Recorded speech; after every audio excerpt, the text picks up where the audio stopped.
ভারতে নিখোঁজ ঝিনাইদহ ৪ আসনের সংসদ সদস্য আনারুল আজিম আনারের মৃত্যুর ঘটনায় কয়েকজনকে গ্রেফতার ও ঘটনাটি তদন্তাধীন আছে বলে জানিয়েছেন পররাষ্ট্রমন্ত্রী ডক্টর হাসান মাহমুদ।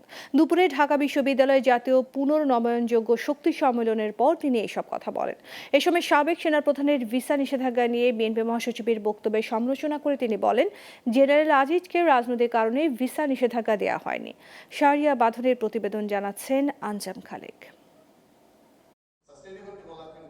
বুধবার ঢাকা বিশ্ববিদ্যালয়ের নওয়াব আলী সিনেট ভবন মিলনায়তনে আয়োজন করা হয় 2 দিনের 24তম জাতীয় পুনর্নবায়নযোগ্য শক্তি সম্মেলন। এতে প্রধান অতিথি হিসেবে যোগ দেন পররাষ্ট্রমন্ত্রী ডক্টর হাসান মাহমুদ।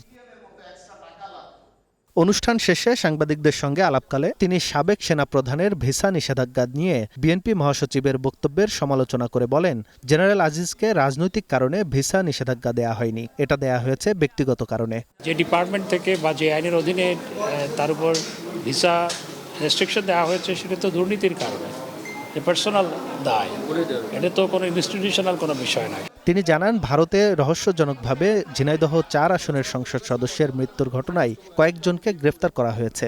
ঘটনাটি বর্তমানে তদন্তনাধীন। হত্যাকাণ্ডের মূল হোতাকে এবং কয়েকজনকে গ্রেফতার করা হয়েছে, ডিবি গ্রেফতার করেছে এবং কলকাতা পুলিশও 2 জনকে গ্রেফতার করেছে। তদন্ত চলছে কিভাবে এই হত্যাকাণ্ড ঘটানো হয়েছে।